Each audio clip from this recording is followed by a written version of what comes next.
Stream. Back up.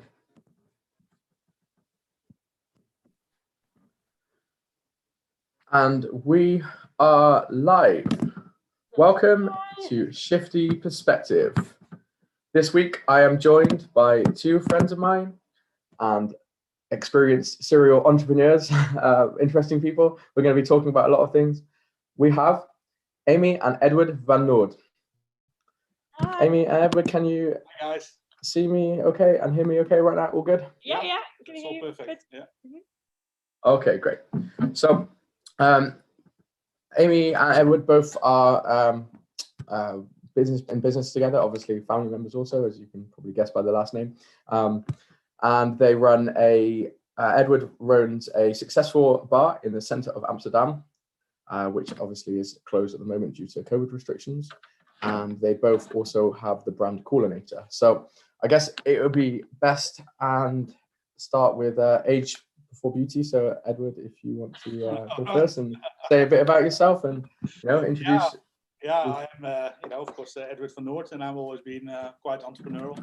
Don't think too much about things and just go ahead and do them. And see where the ship strands. And so I've done hotel school in Amsterdam, and after that I left to go to France for a year.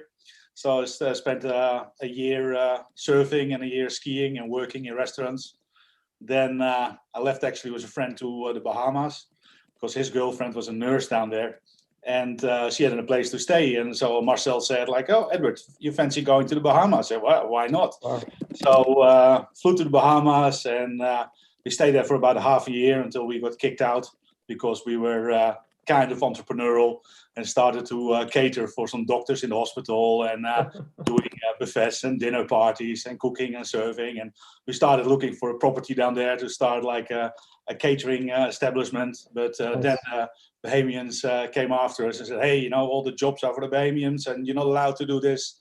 So we had to leave the country with one flight, and the same flight we came back again. But there was not really a future down there. And I saw a really big cruise ship in the marina down there. Well, I actually saw a big ship, and I didn't even realize it was a cruise ship. So I just walked the gangplank, and I said, "Hi, I'm Edward, and I can clean, I can cook, I can serve, I can bartend. Any jobs going?" So I was lucky there was a food manager down there, and he said, "Well, that's really great, Edward, but here on this ship we don't have anything. But in 3 months we have a complete new cruise ship coming out called the Tropical. Why don't you fly to Miami and speak to recruiting?" And so me and Marcel, we flew to Miami, got a job down there, and flew back to the Bahamas again, get us a seaman's visa and our passport, and we started working at cruise ships as a sort of a snack steward. We had to clean the tables on the Lido deck, and I thought, "Oh, this guy can clean the table pretty good." So a week later, I was in the restaurant, and my boss was like a Korean waiter who didn't speak any English. So very soon, a couple of weeks later, I was a waiter. A few months later, I was a head waiter.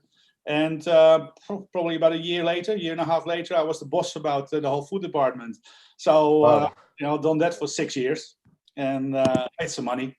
It was really good money at that time. It was like, you made a lot of tips in dollars, and all the Americans were tipping, and new cruise ships, so big bonus schemes and everything. So spent shitloads of money, made loads of money. And then after about 6 years, I met Jane, Amy's mom, and we're still married. And we came back to Holland in 1986. And it was always my dream to start my own business. That's the only dream I had, kind of. And we were able to get a little bar on the Thorbecke Square in this downtown Amsterdam. And we started Mr. Coco's. And we put all the money in there, all my savings in there. And it didn't work out whatsoever, man.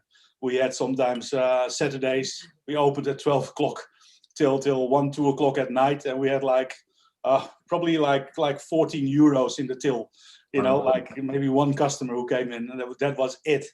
So after a while, all my money was gone, and I had only debts, and I still had like $4,000 on a Mexican bank account in Mazatlan.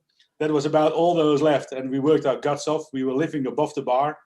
And so after a year and a half, I said, well, then we put the Cocos up for sale.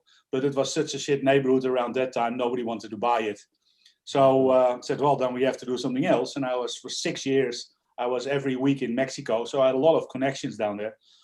We got married in Las Vegas. We flew to for a cheap marriage, and there were some friends in Las Vegas. We got married. Then we flew to Mexico for our honeymoon and business trip to start Coco's Global Import. To import some onyx and piñatas, paper mache things, and chess games and beer. We were thinking about, to do like a sort of a Pacific, was that sort of a Corona, to import it to Holland. And so we spent a couple of weeks down there, came back with lots of business samples. And then a friend of mine, ex-friend of mine, he kept the business afloat, but there was no sales. And whatever sales, there was, probably went into his pocket. So we kind of go like, wow, this is it then. But what we did when we were in Mexico, we always used to go to Señor Frogs in Mazatlan. Great restaurant. You go there for lunch, start eating, and then later the music goes louder, louder, louder. And then the big fish bowls with margarita came out. Everybody started drinking, dancing on the tables, and that was a hell of a party. You could write on the wall down there, and it was like crazy, crazy place. Everybody got so shit-faced down there. So we went to Mazatlan to pick up my money down there from the bank. It was a whole day process to get all my pesos. So afterwards we said, well, we'll go to Señor Frogs, have a few. So we got completely shit-faced in Señor Frogs. Then our plane back to Puerto Vallarta was delayed for hours and hours and hours. So there was a bit of a drag. But when we finally came back to Amsterdam and there was kind of nothing left of Coco's, we thought like, fuck it, let's turn up the music, give people markers, let them write on the wall. I was the first one in Amsterdam with a happy hour. You order 10 beer, get 20 beer. And we used to have those round trays of 12 beer. So if you order one tray of beer of 12, you get 2, you get 24 beers. So then all the people from the colleges came in, and it was like crazy. We had rugby teams coming in, and people used to sit at the bar putting each other on fire, and it was like a nice way. It was like a crazy, but people dancing on the bar, and we used to make the ashtrays clean, just take them and clean them on the floor, it was like, really, and it was a small place actually, but a few weeks later, I was going to the bank with a whole shoebox full of money, and that never stopped. And then we bought the neighbors, the next neighbors, the next neighbors. And we've been building now for 34 years. We're still there. And now it's like, we changed the name to Coco's Outback. And that was like, because I had a drink on the market I invented. That was the first drink in a sachet on the market. And that was called Wave from Down Under, with a kangaroo in there, with boxing gloves. And it did really well, it was a whole gimmick behind it. We had dispensers behind the bar, and you could have all the sachets were on a big roll. So you order a meter of Wave, you put them around your neck, and then you tear off those sachets. You do a high five. You both take a sachet in your hand, you did a high five, and then you rip it, and you suck it, and then you throw the sachet behind you. You rip through the waves. And inside of the drink there was like guarana, ginseng, caffeine, vitamin B, and alcohol, 15%. Lots of sugar. So if you take that, you go like, oh, gives you a bit of lift, like an instant Red Bull. And did really great. And the Heineken distributed for us in Holland. But then some government organization came and said, hey, Edward, what are you doing? You are catering to minors because you have a cartoon on there. That's not allowed. So we had court cases for about 2 years. And to the highest appeal, we won everything. But during that time, I was like, fuck, we had promotion teams with jeeps and surfboards and everything. Oh, what can we do? It's too scared to carry on. So we kind of stopped training for that time. And after 2 years, we won this. Well, congratulations, Mr. Van Noord. You can carry on. You've won the court case, but they delayed it so much. And I thought the market had moved on already a little bit. And at that time, breezers were really, really, really popular. It was like crazy. Oh, everybody was drinking breezers. Bacardi breezers, Smirnoff Ice. Mm-hmm. Okay. So I thought, I'm going to put the flavor of my sachet in a breezer and call it Wave, Ocean Wave. And I was the first one with a blue drink. Everybody said you can't do blue drinks. That's unnatural. Nobody drinks blue drinks. That is stupid. But in Coco's, we made already like just with post-mix and a mix of the drink and a bit of food coloring. I made bottles with no label, nothing, and we put lids on there ourselves. And all the girls in Coco's, they were all wanted that blue drink, even with no label on it, nothing. They go like, oh, wow. This is great. So the whole bar was, at that time we had about 600 people capacity inside. So we did pallets of that homemade stuff. And then, I had it bottled in the same factory that we're doing Bacardi Breezer. I was in a couple of supermarkets and I outsold Bacardi Breezes and Smirnoff Ice. But then, being a small boy, the big buyers came in and said, "Who is this guy? Get him off the shelves." And we couldn't deliver anymore to the supermarkets. And then the whole government came down on all the alcohol pops. So could you sell? Could you still sell it in your bar? Yeah, no, it's 10 years ago or longer. Yeah, or longer, even nearly 20 years ago. And at that time, at that time, okay. But you had to bottle it, and then it's all high volume. You have to like containers at the time. We sold the whole container to Carnival Cruise Lines, and they were serving it. And that was great. But we got killed by the government because of all the alcohol pops and young drinking. So at that time we had like 3 bars, 3 Mr. Coco's, 1 in Loen aan de Vecht, 1 near the central station. I had about 160 staff members working. Wow. And that, it cost to market a drink throughout the country, spent so much money. We had to close down everything. And my idea at that time was, okay, I'll refurbish the bars to Australian pubs as a marketing tool for the drink. But, I ended up with 1 Australian pub, and I had to sell the other ones off to not go bankrupt. And the Australian pub on the Tolbekkersplein, Coco's Outback, was another hole in the market again with sports. We still do the happy hours, but not the really young drinkers. So more expats and tourists and, people who like the experience and a good pub grub meal and watch the sports, play darts, play pool. So it's and cocktails. We do shitloads of cocktails, of course. Yeah, good cocktails. They are really, really, really awesome. So that's up to the day, like 34 years. We're still doing that, and in between all those things, I've been a bit of an inventor. Things just fall down sometimes. I've invented the smallest fire hose in the world. That was about 10, 12 years ago or something. What was that? Sorry, how did that work? It was called 1, 2, 3 Fire. We just found one actually. Yeah. So we still have lots. We still have loads, but I still got about a couple of dozen in stock, But I won loads of prizes with that. Are they still on here somewhere? They're like. They're on there.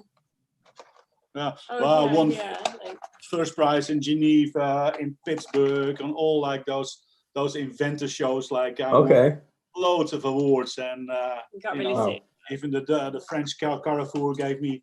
A medal for the best home safety invention around the house. And that was also, like just before a recession. And then everything collapsed, but I learned a lot as well. But let me show you how this works. So what you've got is just like a condom kind of made from silicone with some straps on there. Don't get any crazy thoughts. So this will fit over any water tap. You just slide it over, and with these toggles, you just pull it and secure it on the water tap. And inside the cassette here is like a 10-meter flat hose. So once the water pressure goes in here, the hose will just fall out or you walk away. So you have a 10-meter hose with a little nozzle, which sprays as well about 10 meters away. So anywhere you have water pressure, you have now a fire hose for extinguishing small fires. And all like as big as this. You can put it in your suitcase in a hotel room or in your camper or in your boat. Real great item. But we sold it in the Gamma in Holland and before in the Kijk shop and some other shops. But the problem is with this thing, it's a safety invention and nobody wants to buy safety. It's like, really crazy because, if you ask somebody, have you got a fire extinguisher? And they'll go, yeah, I've got one. But how long ago did you buy it? Oh, God, can't remember. Where is it? I think it's under the stairs somewhere, like a lot of people, they buy a smoke detector and they can't even replace the batteries in it. So safety is such a low on the priority list unless you have to have it for your insurance. And that's a long way. That's crazy. Like this. So what I've learned from this, don't invest in safety and everything because people don't want to buy it unless it's prescribed by the government. So yeah, great invention. Cost me a lot of money, but I learned a lot from it as well. So if you invent something personal grooming. So you have a lot of these left over? Yeah, we still have a couple of thousand, I think. Yeah, but they're still good. You know, they still work perfect. Would you consider like relaunching them, or do you have like a website for them? Maybe it's something you could just have a website. We had somebody who saw us online because we still have a website, 123stopfire.com, and he said, "Oh, this is great." And I warned the guy, "Listen, you know, it's a safety thing. You know, people are not inspired to buy safety."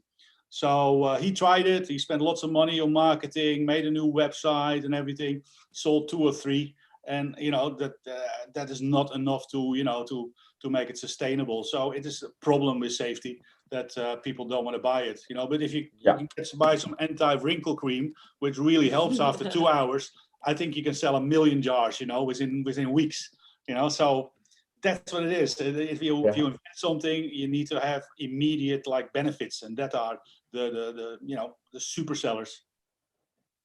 So yeah, that's a bit of our story from the Cogos. Yeah. Cool.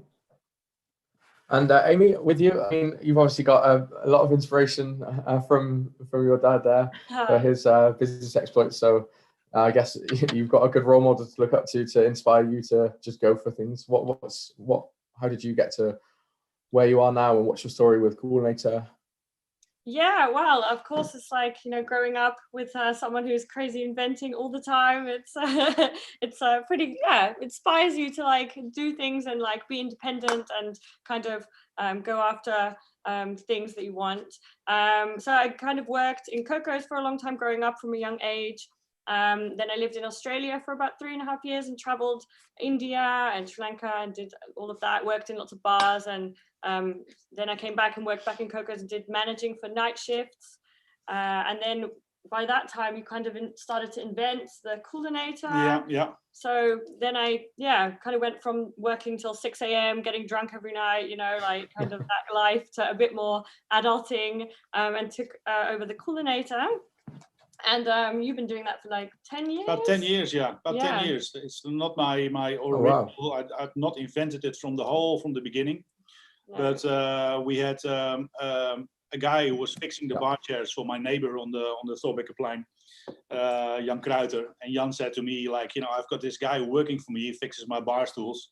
And he says he's got an invention.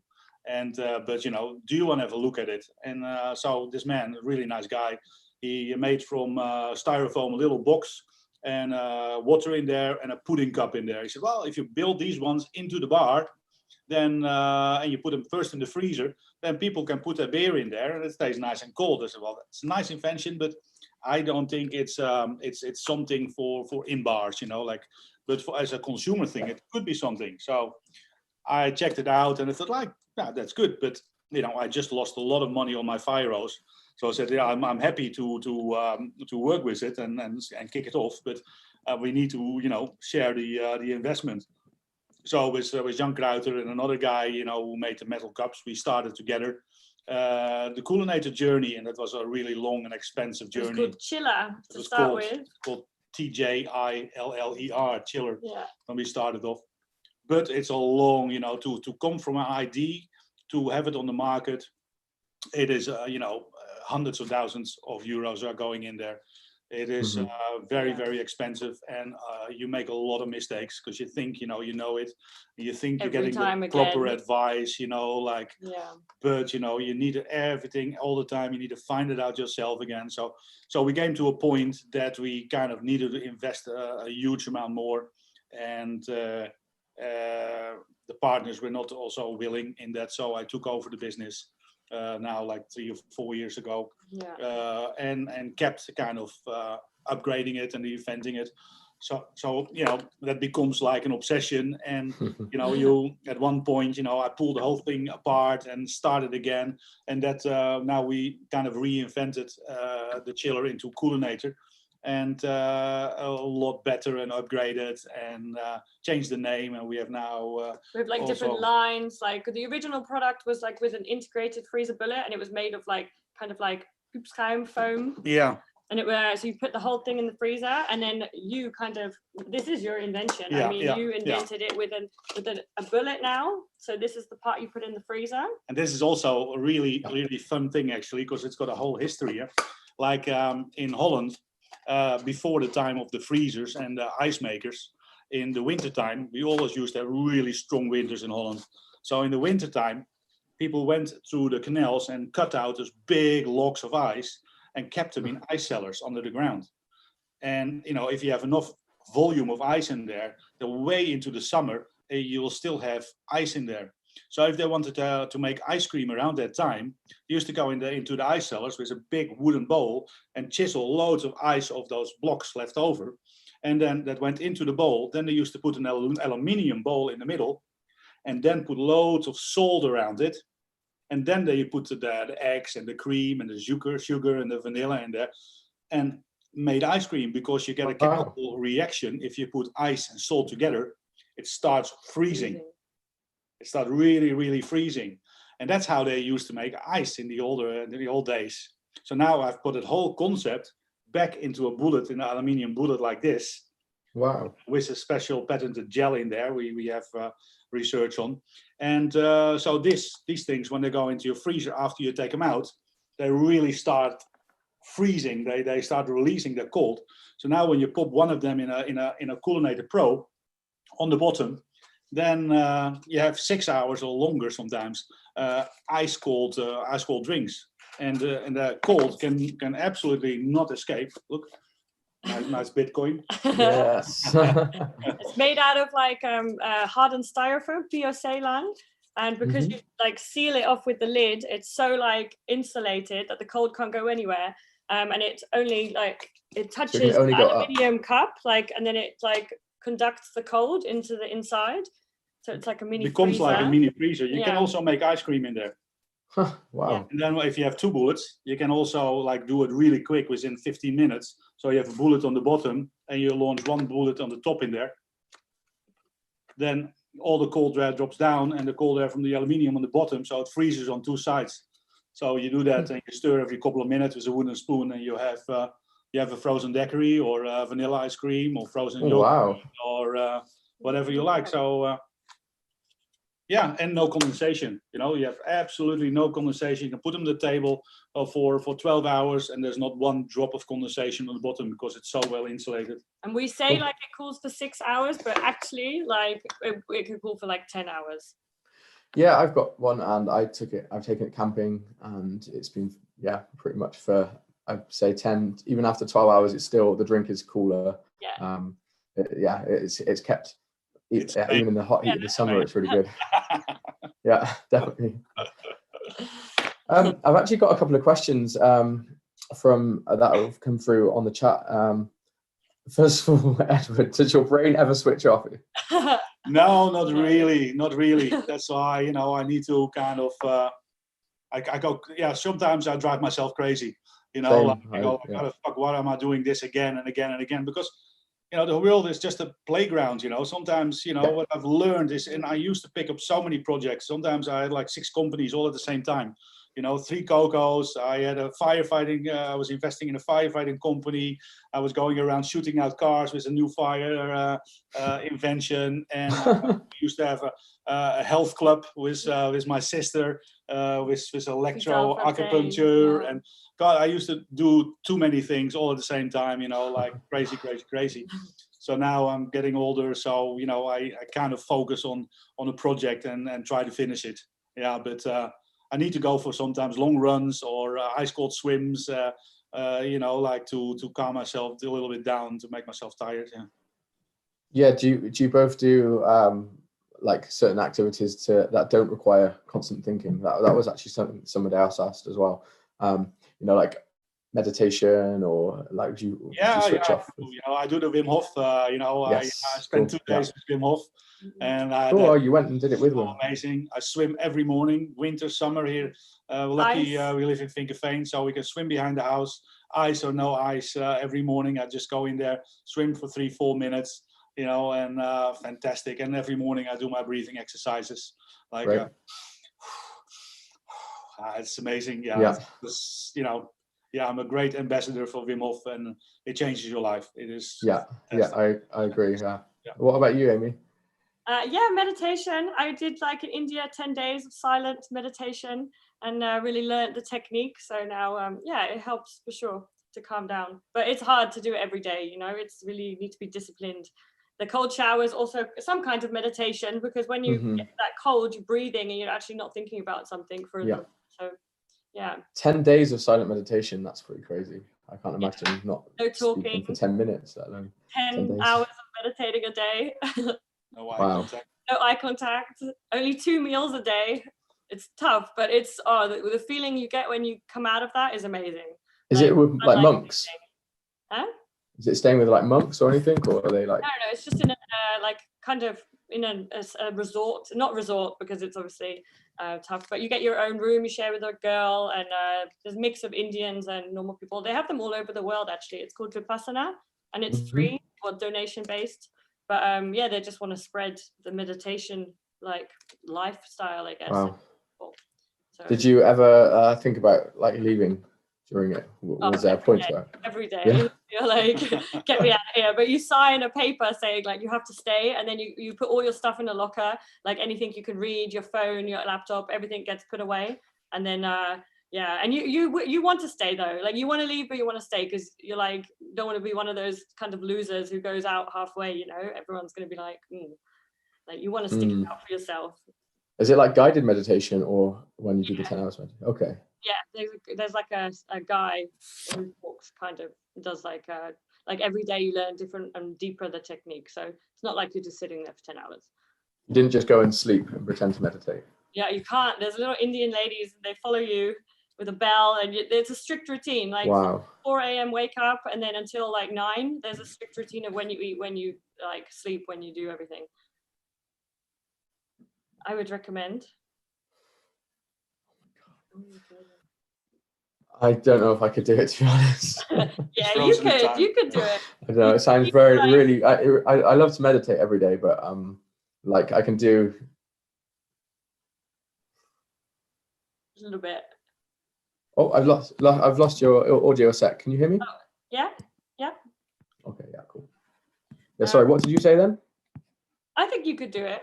I think you just got to get there, sign up, get in, just not think about it, and when you're there, you're there. You can't leave, and then you do it. Yeah. But we do like a lot of like, we try like to really focus as well on health, like like the breathing, exercising, like mental health is important, like especially when you're really busy and you need like some time to chill.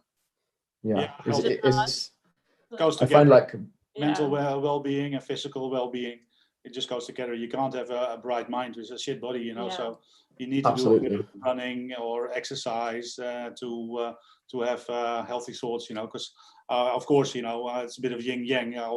Sometimes we have a big drinking session as well, but then my brain is short wired the next day. I can't bloody think for 3 days. Oh my god, it's so hard. Suffer big time, but you need to play as well. It's not only being serious. Once in a while you need to play as well, and that's also, you need your happy hormones as well once in a while.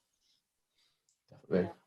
How do you find with running a bar, especially like having such a busy, high-paced bar, finding the balance between like focusing on just the business and then it's a bar, you can get pissed up all the time? I don't drink so much in the bar.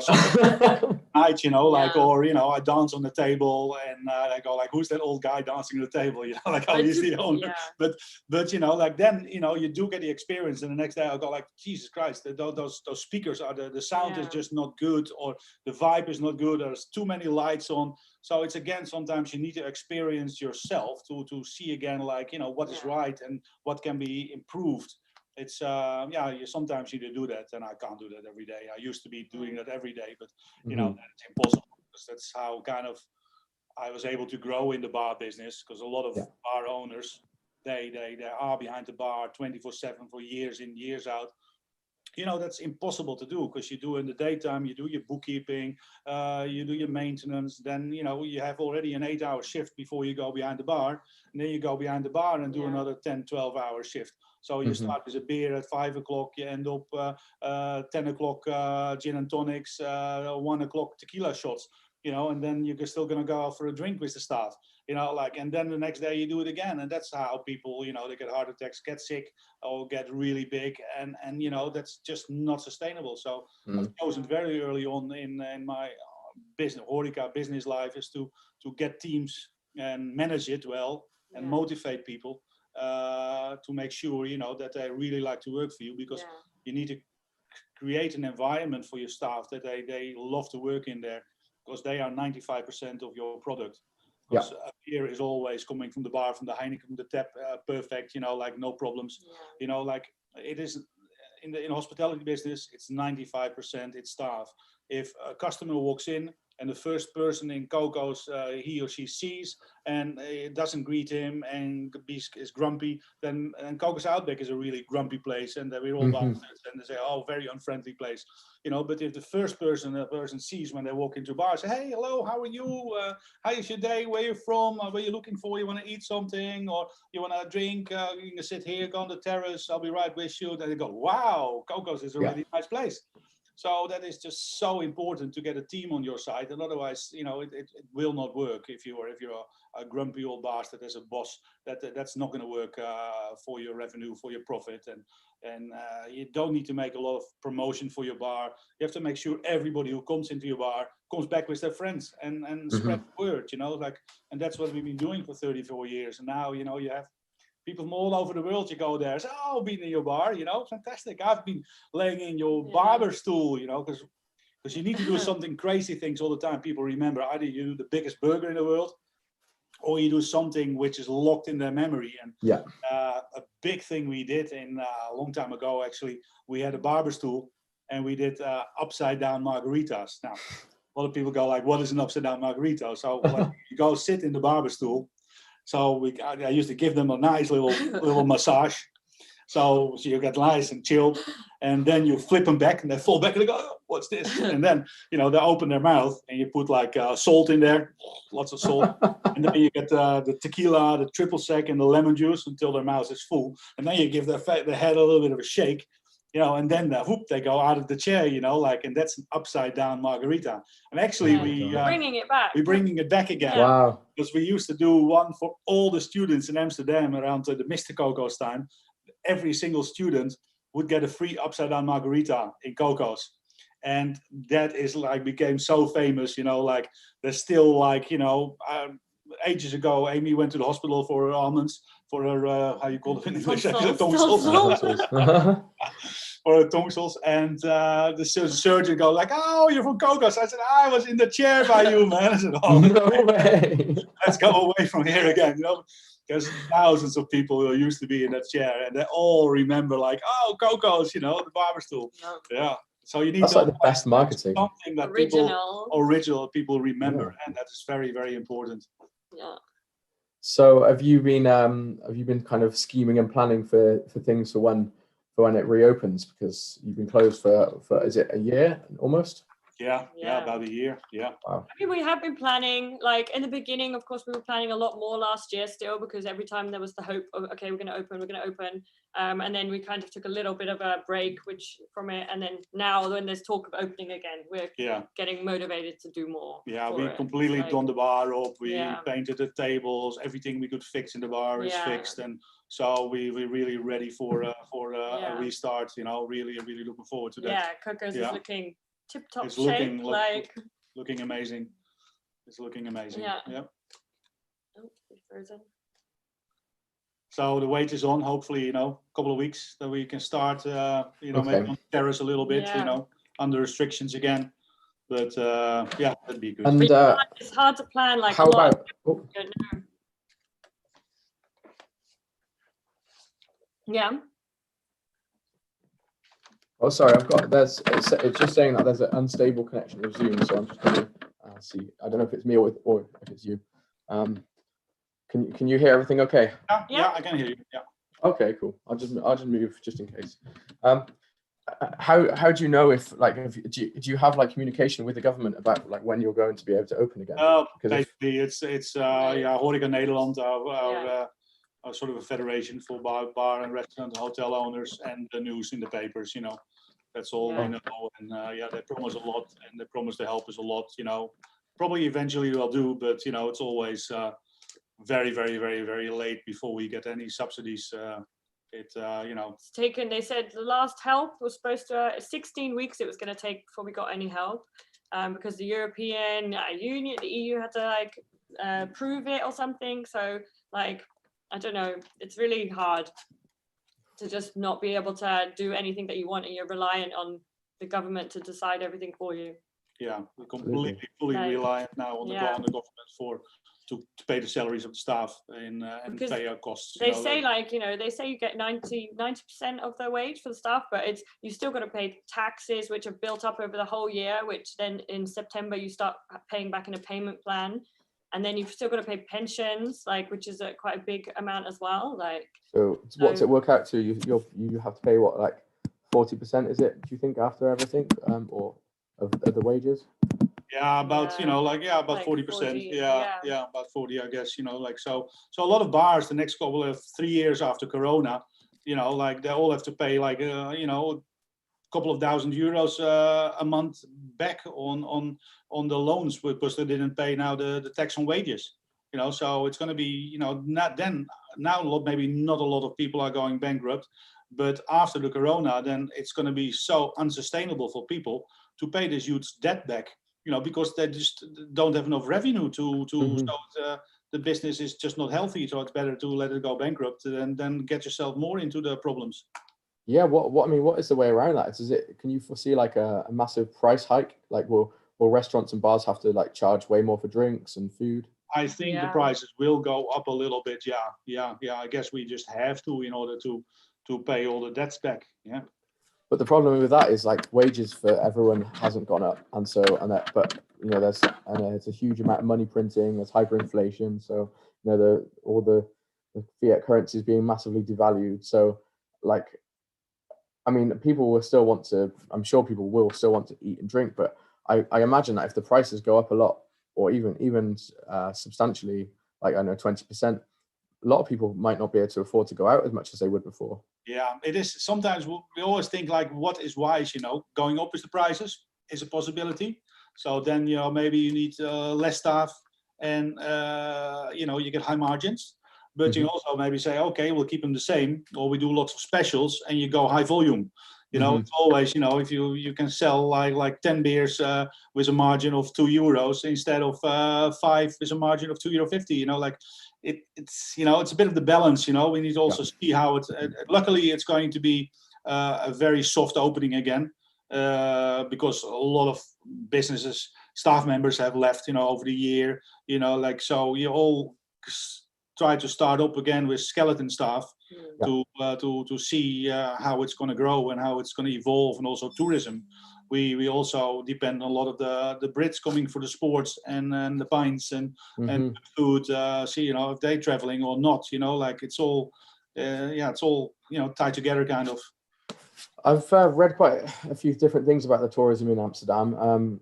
I've heard that is it the mayor of Amsterdam is trying to push for a change in tourism. So there's they want to close the coffee shops for foreigners and stop the red light district. Left, less coffee shops, less tourism. Give Amsterdam back close to down the Dutch, to the locals. The red light. Yeah, it is. Yeah. But surely, what the main attraction, the tourism, is probably the biggest revenue generation of Amsterdam, right?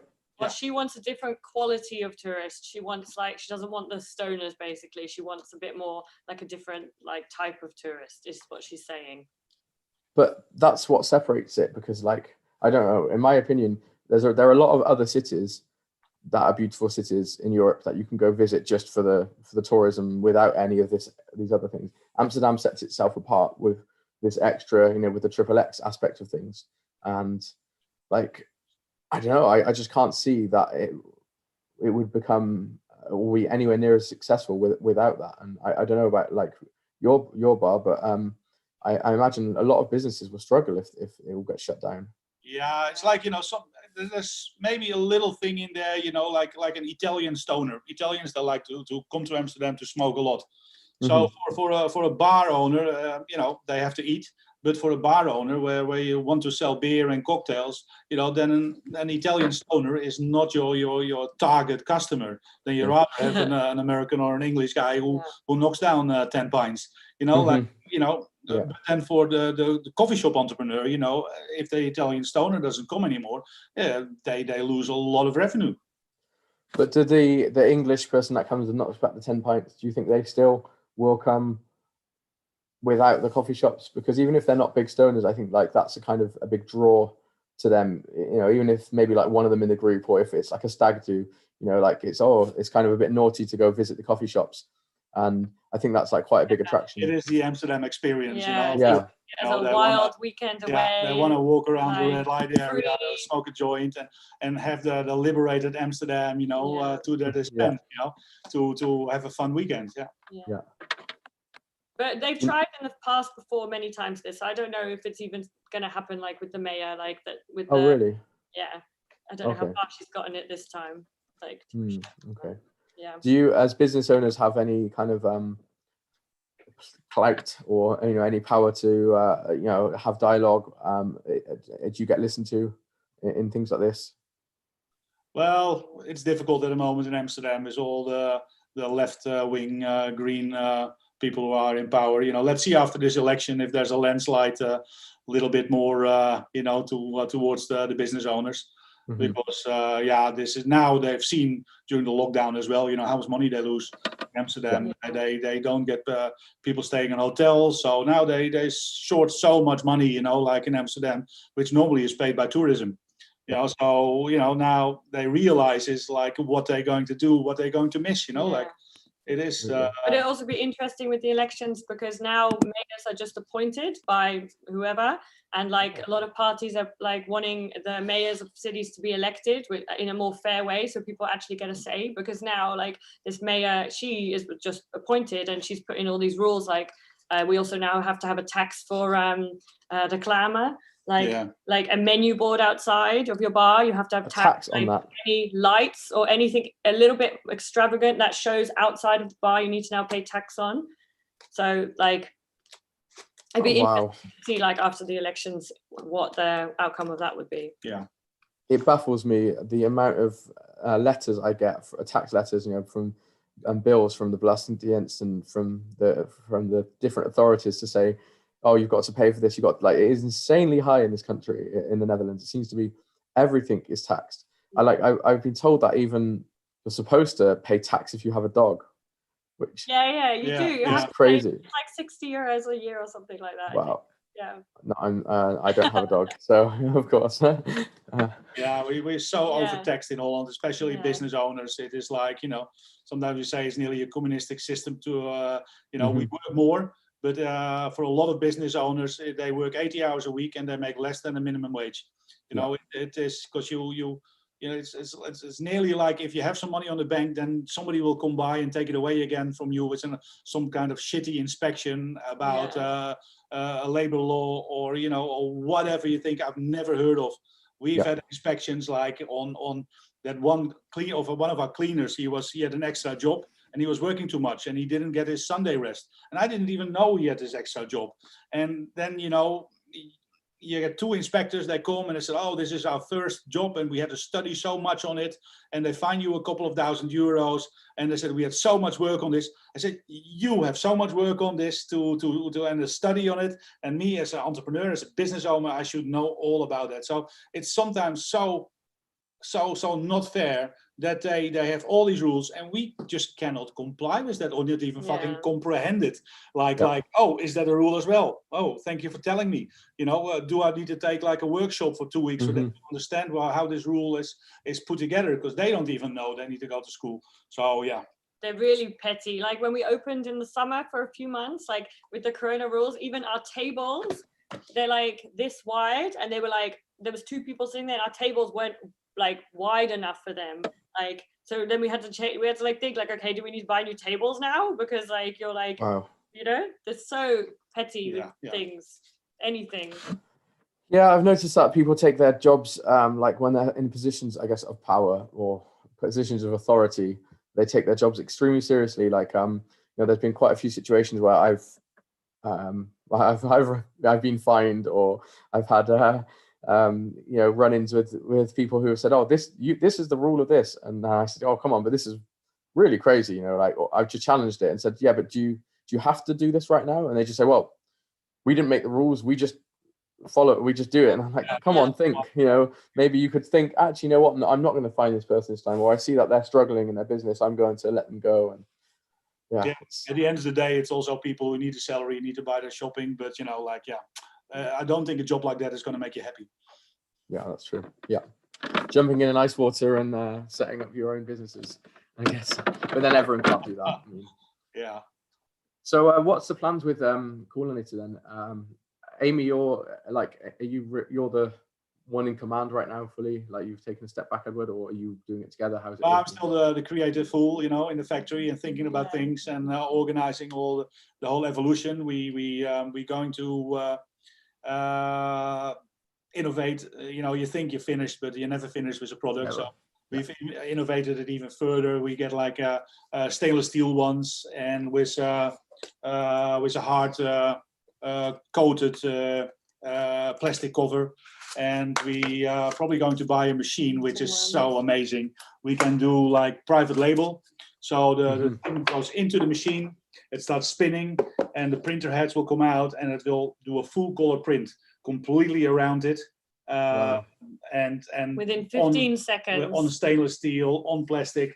So then we can do private label. If you want to order one, we just download the PDF. It scans the unit, if it's a bottle or a glass or a coolinator, and it will print it. It will varnish it. It can even put like logos on the stainless steel one, up to a thickness with ink of 3 millimeters thick. So it looks like 3D, and it put varnishes on there. So we're looking into that now, and hopefully in a couple of months that will be rolling. So we're making the tooling now in China for that, and to improve it even more. And that's like it keeps going. We'll do the beer XL. We have a little one for beer cans. We're also going to take that one apart, so you can have the bullets in your freezer on your boat or your camper or wherever. We have a little freezer space to make sure the world population has cold beer and wine. Amazing, cool. So we want to go big. We want to go to America. We will we'll go around the world. Yeah. We've got a few people like we're working with brand ambassadors, so people who then like get a percentage. We give them quite a high percentage as well. So that if they can sell products in, say, Italy or Portugal, and all they have to do is process the order, finish it, the payment comes to us, and we just ship it. So we have people in Portugal right now working on Italy, and in America we've got a few big companies that are interested. Yeah. Wow, that's great. It's the best job in the world because you have no investment. Yeah.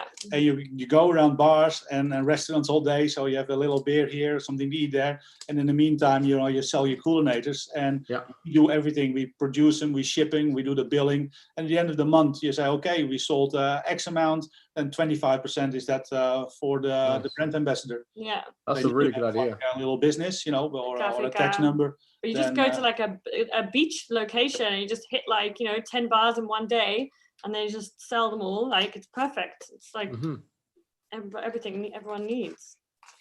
And what you're running the website side of things, and what's your main focus yourself?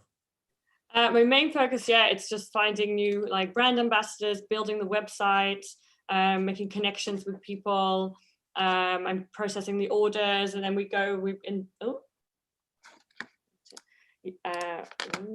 You're still here. Oh, we're still here. Okay. We just work with the two of us, so we're like busy with it. It's been startup. Yeah, we got a lot of the cocoa staff now since it's a lockdown in our factory here in Meidrecht to help us with the production. So it's fun as well for them as well to see a different side of something like Yeah, that is all. Like we sell on Amazon, in Germany and the UK, and bol.com we sell a lot. Mm-hmm. And then we got a lot of like in the showrooms of some businesses for Christmas boxes and hampers and those kind of things, Nice. and promo articles. But so that's already the season now when it starts. Like people start looking in January for December. So it's busy trying to like promote the product and yeah. But it's a real challenge, you know, against like the Amazons and the bol.coms, you know, like it's like the booking.com, you know, the people don't find your own website anymore. It is like, you know, they are so good. So yeah, you know, you need to be so smart or have some different ideas, you know, to bypass them and give your profits kind of to another you know, single owned company or like you know, not to Mr. Bezos. But you know, like I think there's a lot of opportunities now to look into to kind of bypass those really big players, because it is sometimes just not fair, you know, like you know, they taken a tremendous cut of your profits. Almost 30%. And for us, I'd rather give it to somebody else. I'd rather give it to somebody else. Like what we do with the brand ambassadors. I'd rather make some brand ambassador rich in Greece or wherever, that they have a fantastic life, than that it goes to a big company and wherever the tax is going to be paid, you know, or not. You know, you know, we know that, you know, if we have a brand ambassador in Greece or in Italy, and they make a lot of money, so they will pay tax on their profits down there, you know, and then it goes back into the population of that country instead of an offshore company or whatever, you know, it goes like on those big multinationals. Yeah, absolutely. So that would be a good way to do business in the future, you know, I think I have a lot of respect for those big companies, you know, they're very smart. I think the founders are genius, you know, but in the big picture, it is not very healthy for the economy, really. No, I agree. Absolutely. I'm really, really happy that you've done the Bitcoin. You did the Bitcoin one. Can buy a coolinator with Bitcoin, a Bitcoin coolinator. I think that is, have you put that, is it live yet on the site? Yeah. Okay, cool. Okay, I can definitely post that to a few things. I'll share that with actually Mario Gibney, one of the guests. He's been on a few times on the podcast. He's quite big in the crypto sphere, a Canadian guy. There's a couple of people that I'll put that out to, and on a few groups. It's really cool. For in Cocos to see like if our computer system and software can manage to integrate it with the Bitcoin, so people can buy their pint with Bitcoin. That's brilliant. Yeah. I'm really happy to. I'm happy to hear that, especially me going on about it. You've gotten into it rather than like told me to piss off and stop being my friend, because that's what a lot of people do. Well, that's what a lot of people did anyway. Before people got really sick of it when Bitcoin price is low, and they're like, oh, just shut up talking about Bitcoin. And then when Bitcoin price is high, now everyone's like, oh, can you tell me about Bitcoin? Yeah, it'd be really cool, because there's not many places in Amsterdam where you can pay for stuff, like go out for dinner or something with Bitcoin. There's I'm not sure like if it's something that you guys would be interested in, but I think there's a couple of Bitcoin meetups that happen in the Netherlands where they get like people in the cryptosphere, Dutch community, to meet up like every month, and they host it at like various places. So if you are somewhere that accepts Bitcoin, maybe like you could let them have one of their meetups there or something. That would be cool. Yeah. Or at least after their meetup, they could go and sit in a barber's chair and order a couple of bottles of bubbly. Yeah. That'd be good. Oh my god.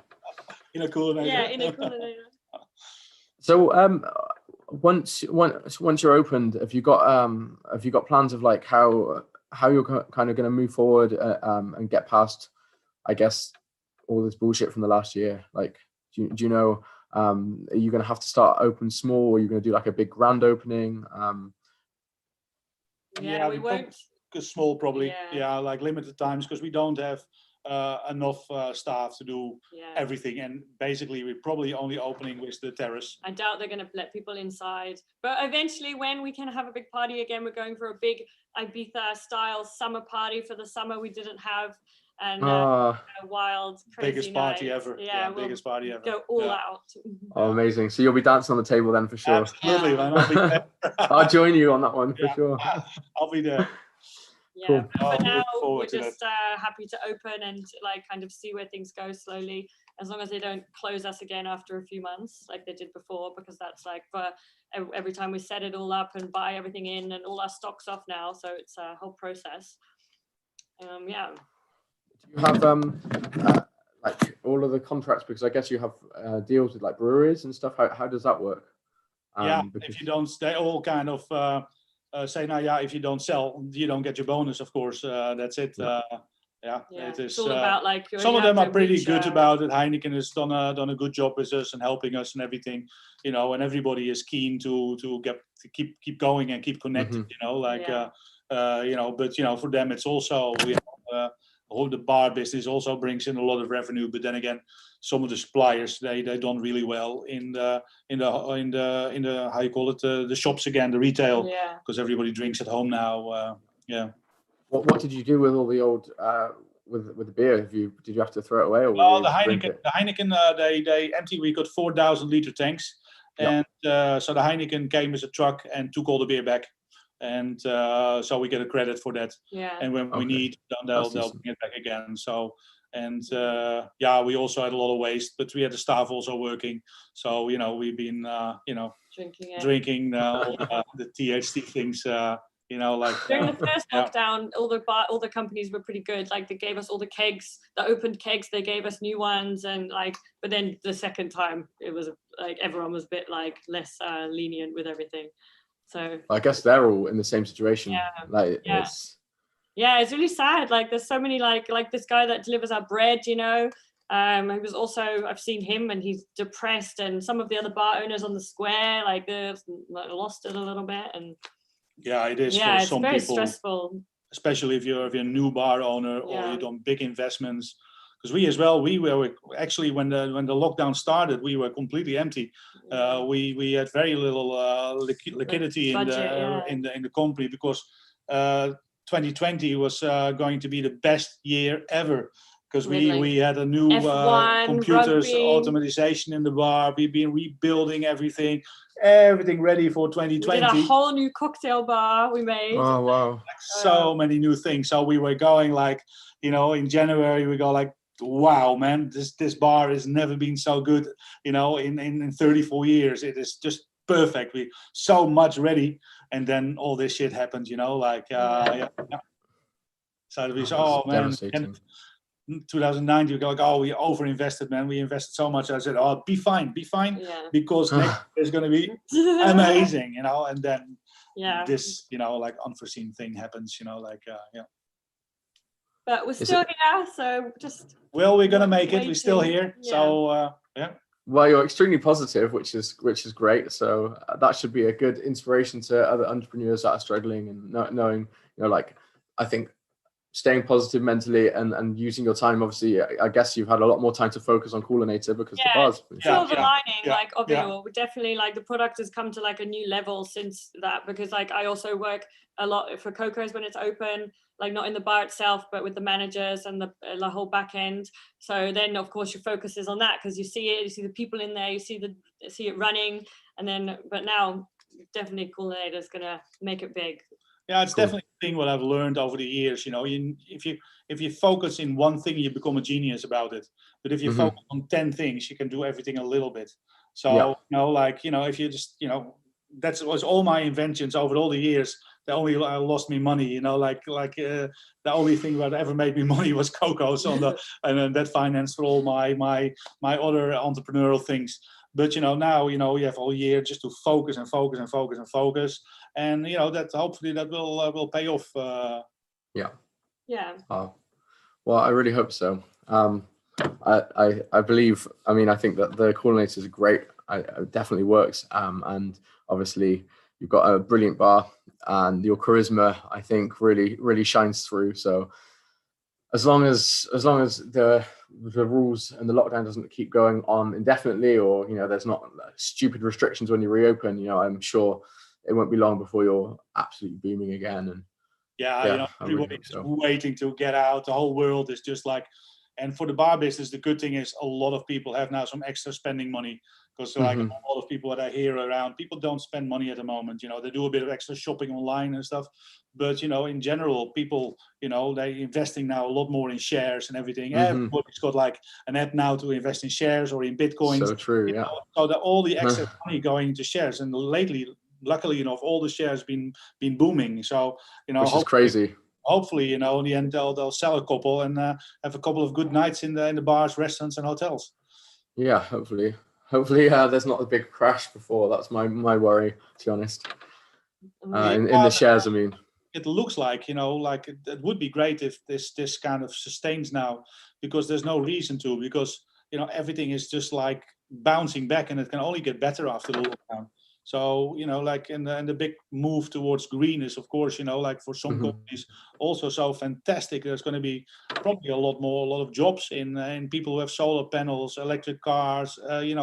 It's they boosting up a little bit, right or wrong, the whole green economy. Like, so Yeah. if you select the right shares and everything in that business, then like the retailers, like maybe Albert Heijn and stuff.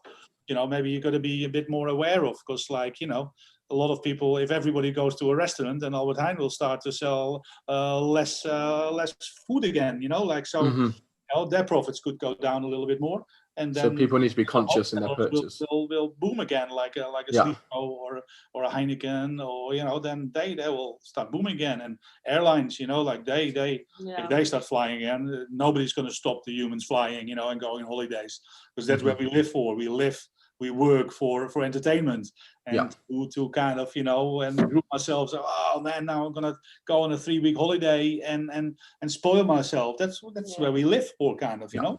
That's what we do. We kind of work hard, and then you want to play. Yeah. Well, we've done just over an hour, and I've really enjoyed this. I'd love to do this again. It's been, I wanted to get you both on for ages. So it's really good to have you on here. Is there anything, any like last messages you want to give out? Any shout outs? I would like Amy, you to send me over all of the links to your social media and to Coolinator and everything, and I'll make sure to put them on the description and stuff. Yeah, I would say to everybody, like, bit of yin, bit of yang. Look after yourself, but also have lots of fun, and make sure you have a strong body. And that's it. And take cold showers. Take cold showers, cold swims. It will change your life. Thank you. I agree. Yeah, that's amazing. Cool. Thank you so much for your time. Yeah, thank you, everybody. Cheers for the questions. There's been a lot of comments during this episode. Thank you for joining in.